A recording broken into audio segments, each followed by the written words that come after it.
There was always plenty of activity at service and refuel points, and a nice touch with the sidelined Franz Czepik Senior and Junior helping to service for championship rivals Greg Harvey and Lionel Acton. The Eastern Cape pair were still running strongly, but for others, problems were a little more serious.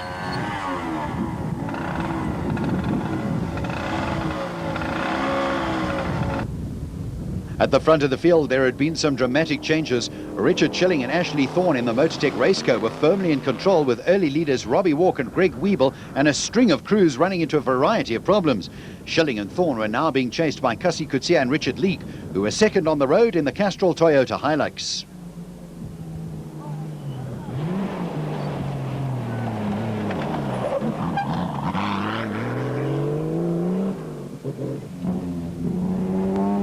There had also been a dramatic change of terrain for the four-wheel runners. They had moved from flat and open sections into tight mountain passes, which were a handful for big vehicles like the Bankford Toyota Land Cruiser of R.P. Reneker and Robin Houghton, which had now slotted into third place behind the Schilling, Thorne and Coetzee Leek combinations.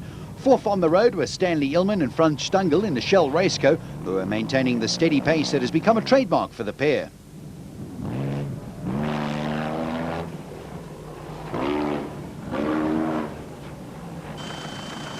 At the front of the motorcycle field, the inimitable Alfie Cox was all on his own and going like the clappers on the Pro Action Castrol KTM. After missing most of the South African season through campaigning overseas, it was like old times for the Italian, who was once again clamping a vice-like grip on the roof of Africa.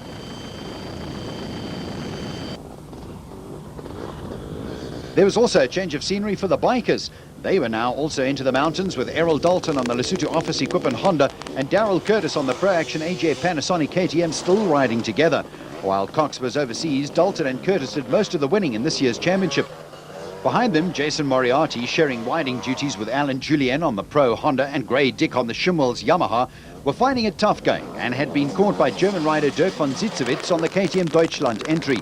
Early frontrunner Graham McLaughlin on the Lesotho Office Equipment Honda had dropped back slightly and was now 7th on the road.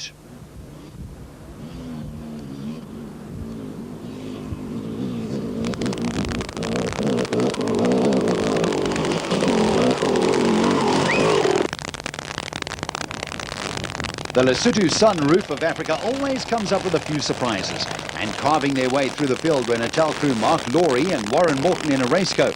Right behind the pair were Laurie's brother Hilton, who was navigating for Derek Pinoy in yet another Raceco.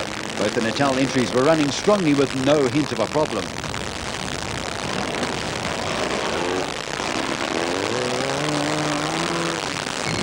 Behind the two Natal crews, there was also no hint of a problem for Greg Harvey and Lionel Acton in the Queen Motorspares car, who were soldiering steadily onwards. The Eastern Cape pair now had a firm grip on this year's Special Vehicle Championship.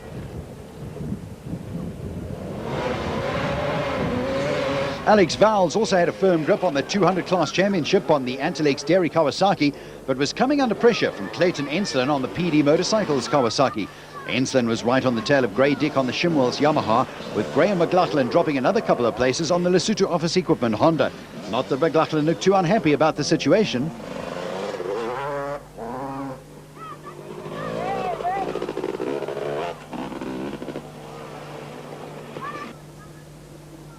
There were also no prizes for guessing who was at the front of the quad racer brigade. Vickers van Deventer on the Pro Group Security Yamaha Banshee had shaken off the attentions of Derek Johnson, who had run into problems. Van Deventer had also moved ahead of the Nissan Sani of Neil Woolridge and Paul Vermaak.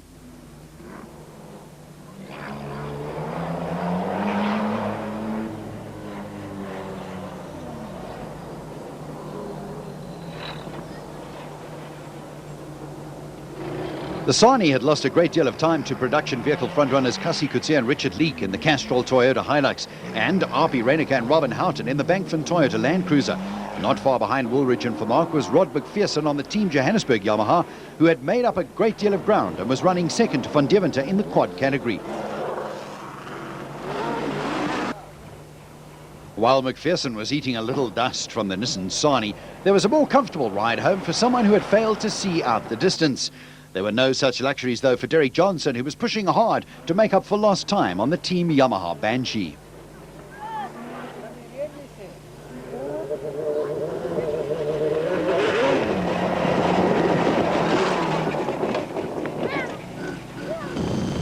First across the line at the finish at the end of day 2 of the roof were Richard Schilling and Ashley Thorne in the Motortech Raceco. They'd opened up a gap of around 25 minutes over Stan Illman and Franz Stangl in the special vehicle category. Derek Pinoy and Hilton Laurie, Greg Harvey and Lionel Acton and Richard Carolyn completed the top 5.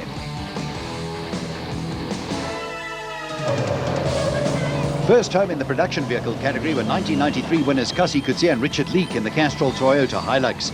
They were around 14 minutes ahead of Ampie Reiniger and Robin Houghton, with the Nissan Sani almost an hour behind in third place.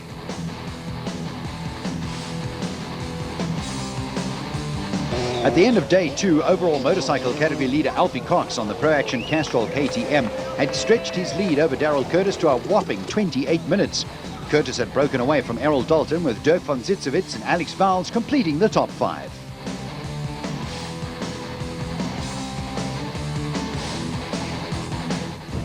It's getting rougher each year, and the very long day today, physically, because of the jarring in the arms, because the washaways and the rain has done a lot of damage in the mountains. But it was a good ride, and marking was good. I'm very happy. As expected, Wikus van Deventer led home the quad races, but he was less than 2 minutes in front. Behind van Deventer, a good battle was developing for second place. Derek Johnson had again moved ahead of Rod McPherson in a battle that was seesawing. Good ride saw Kevin Pereira and Evan Hutchinson into 4th and 5th.